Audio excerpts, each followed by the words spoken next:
In 1995, as the Sega Saturn was rolled out to gamers across the world, one of its breakout hits was Panzer Dragoon, a visual showcase that set a new standard for cinematic action adventures on console while providing the sort of arcade gameplay that Sega were world famous for. With success comes the expectation and the demand for a sequel, and Sega was certainly keen to evolve this exclusive standout Sega Saturn experience into a full-blown franchise.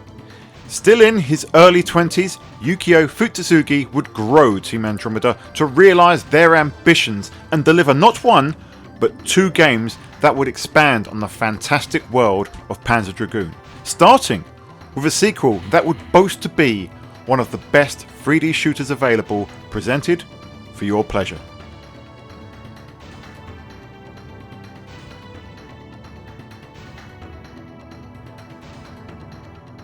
My personal Panzer Dragoon saga began with this very game. Packaged with my Sega Saturn console in 1996 was this shiny red Sega Flash Volume 2 demo disc. I'd already been blown away by Sega Rally and Virtua Fighter 2 as they were part of my bundle, and while Baku Baku Animal and Golden Axe Duel were fun, it was the demo of Panzer Dragoon Zwei that absolutely blew me away. Sadly, I was just an observer for the first Panzer Dragoon, seeing it playing on demo pods and via video footage on shows like Cybernet and Bad Influence. It looked incredible to me, but I didn't get my hands on it until later. So Panzer Dragoon Zwei's demo was my very first taste, and this small bite of the game, the gorgeous white knuckle run through the stunning forest of Episode 3, lit up my palate as much as any other game that I had ever played. The visuals, sound and gameplay all stunned me as I waded through the single stage demo again and again and again. I had to have this game. I needed to know more about this incredible world of Panzer Dragoon. The journey of Panzer Dragoon II Zwei from conception to the trays of Sega Saturns worldwide was a lot less fraught than both the original game and saga which would follow. While not the sales blockbuster for the Sega Saturn in the way that Virtua Fighter was in Japan, Panzer Dragoon was still a success for Sega. A visually impressive and narratively forward-thinking rail shooter, Dragoon had been well received by critics and had sold well enough that discussions on a sequel began almost immediately after its release. Yoji Ishiji, a producer from the original game, expressed a desire to expand the narrative world of Panzer Dragoon, especially since that aspect had been one of its most acclaimed elements. Planning began soon after the Japanese release of the original game, and the project evolved into not one, but two stories. One was to be a sequel that would evolve the rail shooter mechanics of the original game, while the other, far grander in scope, would take the series into the RPG genre. The rail shooter sequel would become Panzer Dragoon II, with the RPG follow-up becoming Panzer Dragoon Saga. Yukio Futsugi would oversee both projects as the original designer, as Team Andromeda would be split into two. For Panzer Dragoon Zwei, Tomohiro Kondo, the other of the two producers of the original game, would take up director duties, overseeing a team which was, by and large, the same as that of the original game, with the producer himself saying that everybody knew each other within Zwei's development studio. It's unclear whether the reception in the Western markets of the original game was a key driver, but development of Panzer Dragoon Zwei didn't start until the summer of 1995, some months after the Japanese release of the original Panzer Dragoon and post the US launch of the Sega Saturn console, once again necessitating a familiar frantic development cycle to deliver a sequel in quick succession. And did I say sequel? I meant prequel, which is named as a sequel. You see, in order to expand the narrative across 3 games from the beginning to the end, Futsugi created a tale that started with the new game, followed into the original title, and ended with the RPG epic that would follow. The name Zwei was added to the title because it sounded cool, though the Roman numeral representation of 2 is still present in the title screen and all of the promotional material and box art. For English speakers, Panzer Dragoon II Zwei is a great sounding name. If you're German, Tank Dragoon II, arguably less so. Interesting names aside, almost everything here is elevated over the original game. Team Andromeda's developers were now more familiar with the Sega Saturn's architecture and were in possession of proper development kits, rather than the approximations that would evolve over time, such as the gigantic original kits used during the production of the first game. As such, with those learnings, significant improvements were made in Zwei. A solid 30 FPS frame rate, up from the original erratic 20, increased visual complexity, and some stunning effects which we'll examine shortly. In terms of other improvements, the ability to save your progress was significant, not only from the perspective of resuming after a game over, but as far as logging game statistics for future play and unlockables. As the game starts, your dragon begins grounded, which represents a change from a gameplay perspective in that the dragon has been lowered on the screen in order to better enable a view of the action. This directly addresses one of the critiques of the original game where your avatar would sometimes obfuscate the view. Of course, grounding you at the start of the game is a bit extreme, but there's also a narrative reason for this approach as well. Panzer Dragoon Zwei's cinematic presentation expands on the first game's acclaimed story-driven experience, but also shifts into a different direction from a storytelling standpoint. The narration all comes from a first-person perspective via the game's character Jean-Luc Lundy, who stands in stark contrast to the first game's silent protagonist. He regales how he stumbled across a mutant courier, erroneously called a couriette in the subtitles of the English translation of Zwei, but corrected in later games. The couriers are common creatures in this post-apocalyptic world, but the mutant couriers are to be killed on sight by Lundy's village's law. However, Lundy is compelled to care for this particular creature, who he calls Lagi, because this little critter has wings. Later, as Lagi becomes nearly fully grown, we are shown Lundy riding him on the waste of the outside of his village, determined to make him fly. It is at this moment that a mysterious ship appears and lays waste to Lundy's home, unleashing monsters upon the populace. Lundy and Lagi spring into action, and so episode 1 begins. It's a very forgiving stage to ease players in. Gameplay is almost identical to the first game initially, with one button to fire your gun, which locks on and fires a homing blast when it's held down, and the ability to rotate your viewpoint 360 degrees around your character using the shoulder buttons. In this initial stage, the adolescent Lagi can only lock on to 4 targets at once and cannot yet fly, though towards the end of the episode he leaps towards the mysterious ship only to be felled by the guardian dragon. The first episode is essentially impossible to fail, but it sets the stage for a more expansive and emotive adventure than before. With both the rider and the dragon now named, and the former voiced, there's a greater level of attachment to the characters than the more abstract original. The first Panzer Dragoon was heralded for its cinematic presentation, with a focus not only on the fantastic opening cinematic, but on the mid-level cutscenes as well, many of which were in-engine. Zwei not only ups the ante in terms of presentation, but with an enhanced focus on dialogue, Lundy serves not only as the game's protagonist, but as its narrator, giving you more insight onto why he's using his newfound lizard death machine to rain destruction on everything in its path.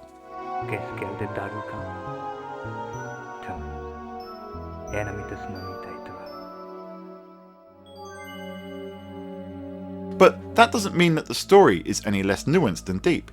Yes, the narrator tells the player more, but it's still a case of show rather than tell, with a story that requires a little bit more player attentiveness and investment. There are multiple factions at play here. The gigantic ship that attacks Lundy's village is the Shellkoof, and while not overtly stated in the game, it is effectively a flying version of the first game's tower, a creation of enormous power designed to subjugate humanity in a way that becomes more apparent in Panzer Dragoon Saga. Similar to the first game, you have the Empire, who wish to control these ancient powers and dominate the continent, which brings them directly into conflict with the Mechania, a rival power also utilising the ancient weapons of the past. And it's episode 2 where this really kicks off. The barren, mountainous region initially seems quite sterile, but it gives birth to numerous story moments. After fending off some creatures, you become twisted up in the Imperial assault on the Mechania as their aircraft soar overhead. Paths then diverge as you fight off the Imperial foes, but irrespective of what path you take, the next moment is absolutely magical. As Lagi sprints to the cliff's edge, he takes a leap. The music reaches a crescendo until it silences, and all you can hear is the wind and the flapping of your dragon's wings. He's flying. It's one of my favourite scenes from any game, a magical moment communicated perfectly. The peace of the sky doesn't last long though. Depending on your route, you'll either find yourself in the midst of the Mechania's military base, or entangled in the Empire's aerial attack, where the fire erupts from all around you as you fight off both sides of the conflict. Whichever path you carve through this battle, you'll find yourself facing the first boss, an Imperial battleship wielding numerous armaments that breaks apart as it attacks you. After an epic and spectacular fight, your dragon takes on a transformation that will not only change the way it looks, but augments its powers too. And that is just the second episode. It's worth looking back at the various ways gameplay has improved over the first game here. I've already mentioned the improved frame rate, and the dragon taking up less real estate on the screen is certainly an improvement which is especially noticeable after you get your first taste of flight. Targeting is also improved with a simpler and more precise targeting reticule. You now have access to what is effectively a smart bomb in the dragon's berserk attack. Once your meter fills to the point that it is coloured green, you can unleash a barrage of lock-on attacks which are fully automated, whilst making your player character invincible. It helps when navigating tricky sections or when battling bosses. While the first episode and a half are relatively easy, the challenge soon ramps up.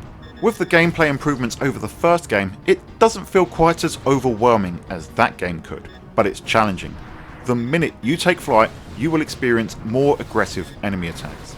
This is especially true when you progress through certain routes. And yes, as I inferred before, Panzer Dragoon Zwei has multiple paths for the player to traverse. There is a primary route, which will always be the gentler one, but will yield the least rewards. This encourages repeat play, as players will need to go through the games multiple times to see everything. But I mentioned rewards as well, and that leads us on to perhaps the most significant addition to Panzer Dragoon Zwei, the Dragon Evolutions. As I mentioned, at the end of the second episode, Lagi undergoes an evolution, changing his form, growing larger and more powerful. As you progress, you may see him change in subsequent stages. This is all driven by a point system at the end of each stage. You're graded on clearing the stage, a technical bonus based on your shot down ratio, and extra points for your chosen route. Higher scores can mean better and more powerful dragons. These routes aren't signposted though, and are hidden to a degree. The harder routes require unlocking, finding them by taking out specific enemies and or moving in a specific direction. If you're going in cold, and I do recommend that you do, they can take a few attempts to find.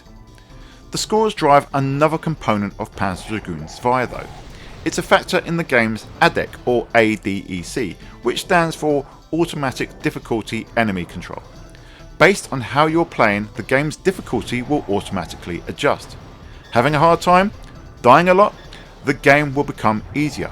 If you're absolutely killing it with optimal routes and 100% shot down ratio, then the game will double its efforts to murder you and your little dragon too. So from a gameplay perspective, it's an enormous improvement over the original game. It's a more fluid and fulfilling experience. What was there is smoother and better, and what it adds elevates the gameplay to new levels. As you move through the game, it continues to surprise and entertain. The chase through Episode 3's forest ends with a battle with the Goliath, a gigantic beast encountered in the opening that didn't seem to think you were worthy of its time, but then it attacks you in Episode 3. Make it past that, and you embark on a white-knuckle chase through the ruins. There are 3 route options here, all offering different experiences, and at the end, Lagi grounds himself on a bridge for a battle with a gigantic aquatic beast. And this is a great point to talk about the visuals a little more. The transparent water on show here is unlike anything else that entire generation, a rippling cascade of pure azure blue as far as the eye can see, translucent without any dithering or cross-hatching as the Titanic boss dips in and out of the water's body. This is the work of VDP2, used expertly in this sequel. The epic view of the expanse below as Lagi takes flight in Episode 2, the snowfields in Episode 5, and even the gigantic ship battle in Episode 6 are all thanks to the power of VDP2.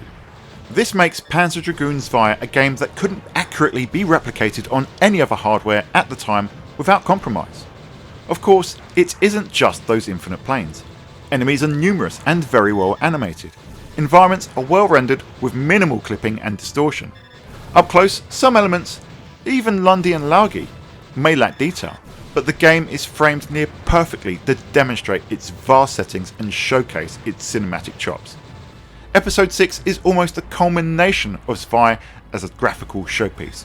The siege upon the Shellkoof is utterly spectacular. The scale of the assault on this floating tower is portrayed incredibly well as you battle on its surface, throughout its cavernous innards, blast appendages from the side of its hull and engage in the heavy defences beneath it. It was one of the best looking games of 1996 on any platform and remains one of the Sega Saturn's best visual showcases. The first Panzer Dragoon was an early indication of what the Sega Saturn could do from both a visual and audio perspective.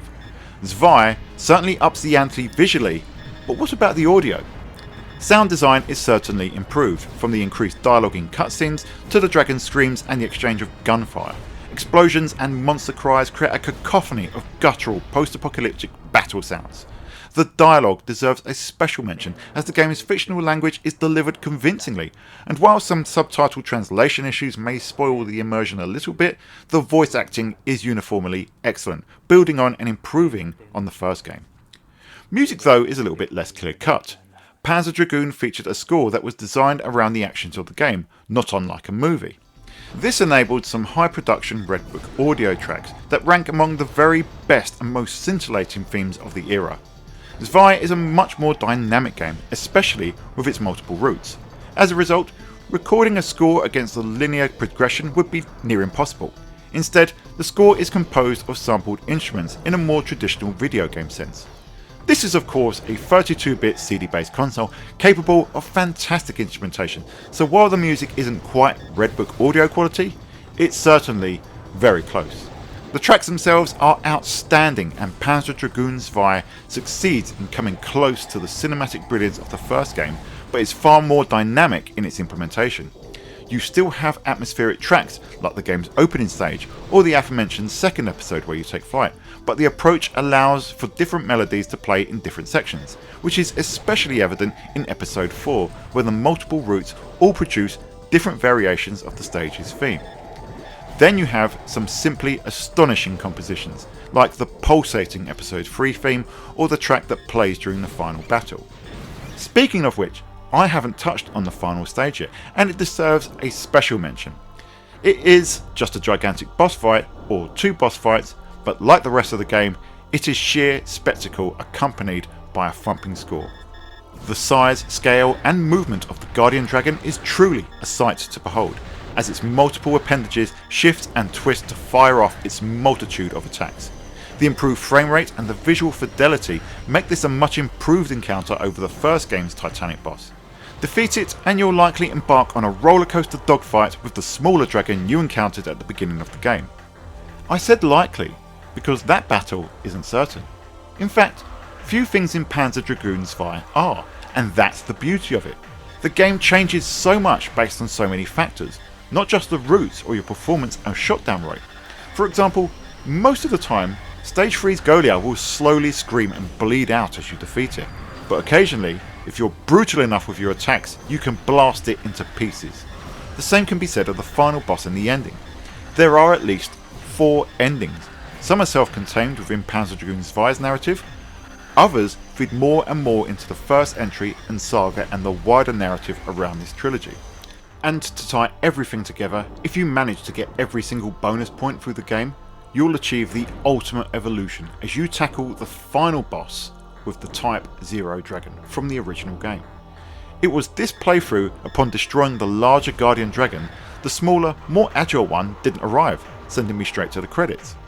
There's just so much more, including a special final ending that you can only achieve once you get 100% shotdown ratio throughout the whole game.